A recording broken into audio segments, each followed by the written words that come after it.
take 6 orderlies to hold her down to give her a bath. And if she got anything that was cloth, she wouldn't wear stitched clothes. They had to build a guard over the radiator because she'd sit on the radiator. And if she got anything cloth, she would tear it up in little strips, roll it up in little balls, and stick it between the guards on her window. And I heard this, there was a nurse that worked here that she didn't know it. It was her first night that she worked back here in this area, and she gave her a sheet because there's a thing there where they piled the dirty laundry at, right beside Herbie's room. And she gave her a sheet, and she said the next morning all she heard was whoever gave Herbie the sheet was going to be fired. She said she didn't even open her mouth. But she said she never gave her nothing else either. But they said that after the sanatorium closed, that they transferred her to the hospital in St. Joe, and that she died 6 months later. And as to whether this is true or not, she did die 6 months later, but as to whether this part's true or not, I don't know. From what I heard, they couldn't find a physical reason for her death, so they said she died of a broken heart because Herb didn't work her. We hear, whenever you give tours, and you get some of the nurses and like that, and the orderlies that worked here, you know, and they'll tell you these little stories, you know, about this patient that was here, this patient that was there. Right behind us, when you're walking back there, right behind here is where they kept the patient's personal belongings at. There's it's like a big closet. Military the diet kitchen right here. Yeah, this right here is the diet kitchen. They need what, $6,000 on our houses? They love it. They won't go to the other ones we have. The JP's put it on. They will assume just to come into here because they already got that feeling, you know. We spent a couple thousand stories in here. Yeah, I'll have to find my roll.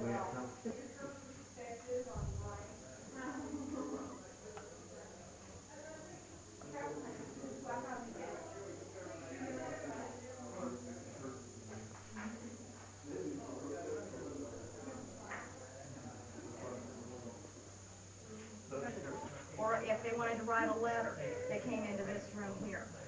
And you'll be going on up this hallway, and this hallway is more patient rooms. There is an exit into the elevator, and then whenever we get up onto the second floor, you'll know when you're there.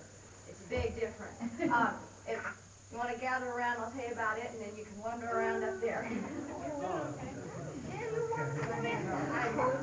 I'll take it to the tail end. Everybody.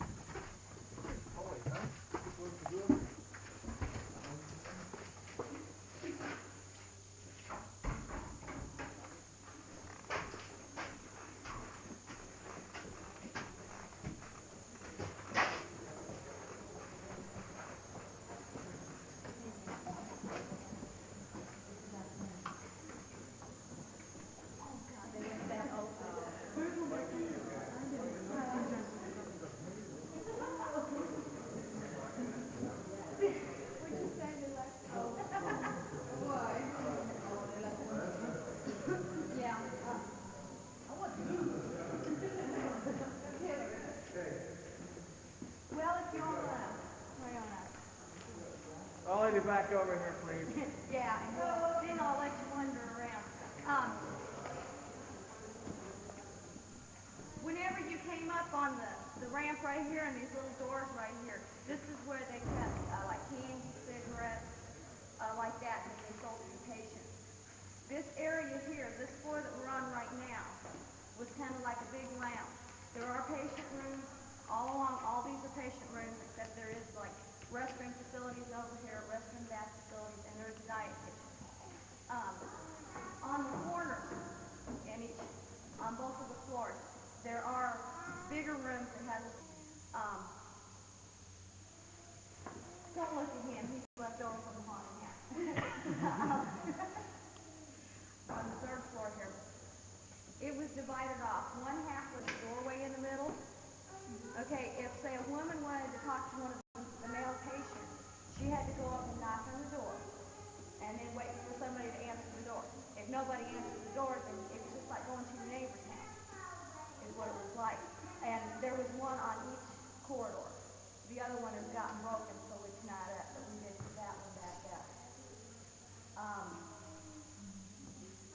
Another thing which you might be interested in, I don't know, if you look up above us where the glass is out up here, because this whole ceiling is glass. We've been working on the roof, and we've taken out the glass. We do have the glass to go here, but we've taken it out so that in case something fell, it wouldn't break. Now, if you like, if you want to walk around and everything and look up here, you can, and then we'll be going down the main staircase right there in the middle whenever you get done. If you know, and as I said, if you want to... Separating the men from the women. Watch out for them doorknobs. Yeah, you can go on upstairs, yeah. And if you want to go for the third floor, just go upstairs.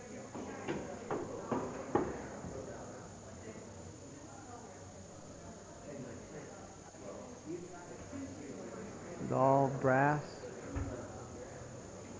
railings and staircase. The door panels are all copper, and there used to be copper wainscoting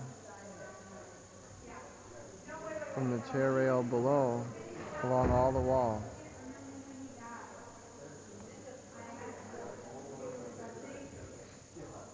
For each type of metal, there was an individual hired to polish it. And that was their job every day they came to work. One for the copper, one for the brass. And there may have been more.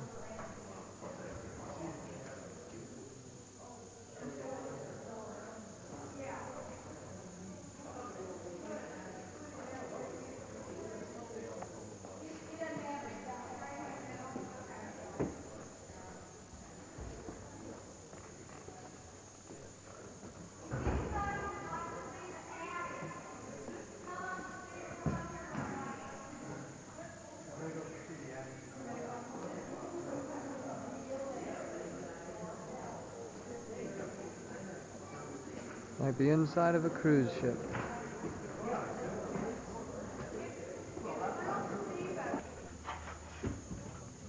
Another view of the overhead windows. Walk around this whole thing. Walk around the whole thing if you like. Stay close to it. Yeah, because... Yeah,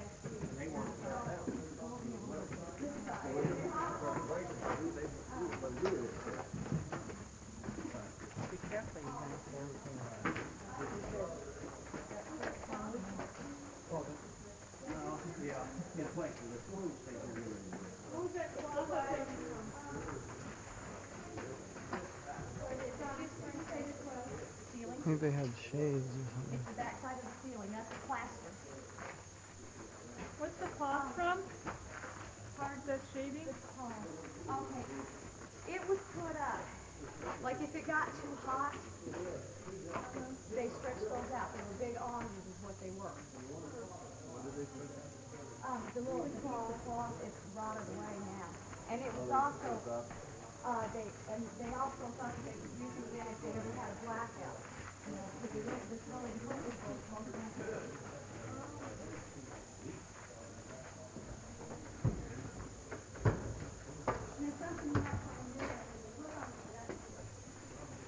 Especially for mechanical land.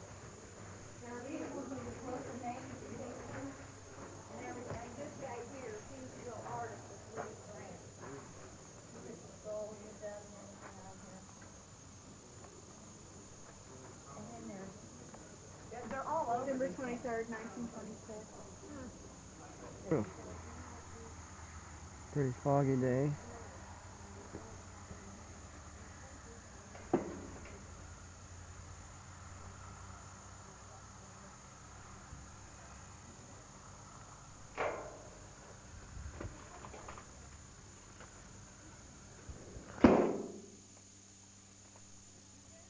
What?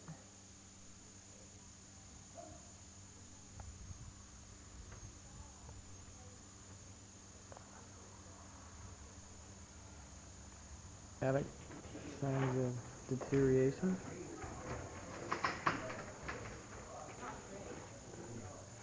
It says W.M. Grant, October 22nd, '08.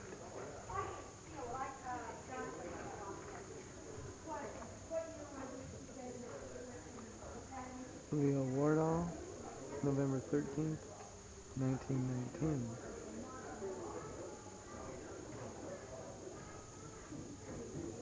1950. R.J. Deland. Notice the suspension structure of the ceiling. All the center I-beams are supported by the suspension cross bridges connected to the outlying struts and support poles.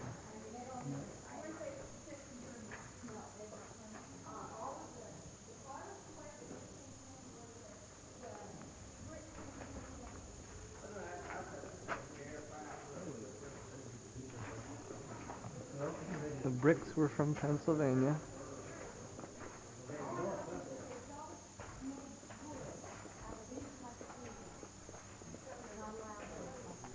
I can't remember this. Not allowed to. Hell, they couldn't find it. He was, Not this You long. can't find a tree that long. That's that good. but everybody cuts them down before they get that long. Huh? You know what kind it is? What kind of wood? No, I don't. Years old. Virgin forest. It's not, it's a full 2 by 8, I think. And that's like, this right here, you wonder what this was. This is a skid. And it, they put it out and it runs in between the iron beams. That's how they went out to clean the glass. And you'll notice that one big light that's hanging down right above the main stairway. It pulls up to change the light bulbs. You have to go upstairs. That wouldn't be my job. Not either. And creating right. And see, this is what I'm telling you about, is the iron beams come this way, and they're connected with the big iron beams going that way. And see, there's a double floor. See how much distance, about this much distance between the top floor and this, and the bottom ceiling, and the top ceiling.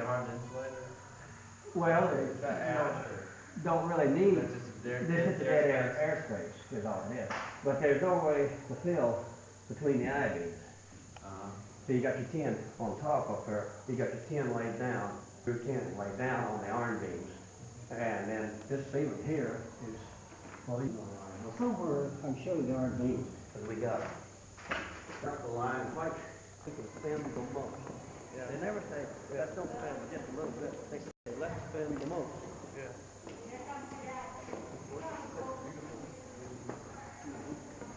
Well, that could be fixed with a minimal cost. We fixed up a lot. I mean, you know, we just spent a couple $100,000 in elbow grease, just cleaning and polishing and painting. It makes a lot of difference. Oh, yeah.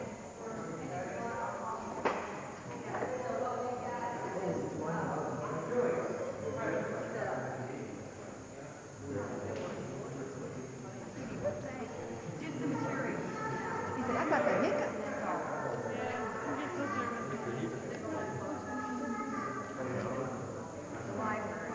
Is everybody here?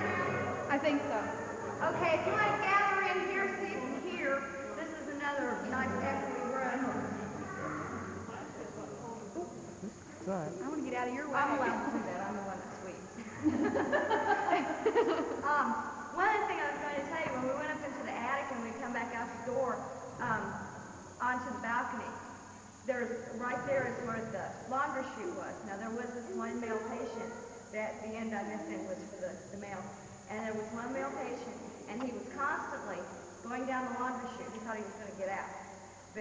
And he would stop. He braced himself halfway through, and they said the only way they could get him out was to take about 3 or 4 big old bundles and just knock him down. But they have one of those big old laundry baskets down in the basement. Well, you'll see the laundry room and that room to go down there.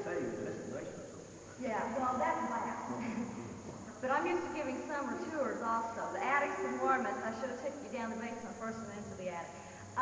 This room right here was used as the library, and then the little room here was the sitting room. This room here, and then there's another room, but there you can't get into it. They were both private patient rooms.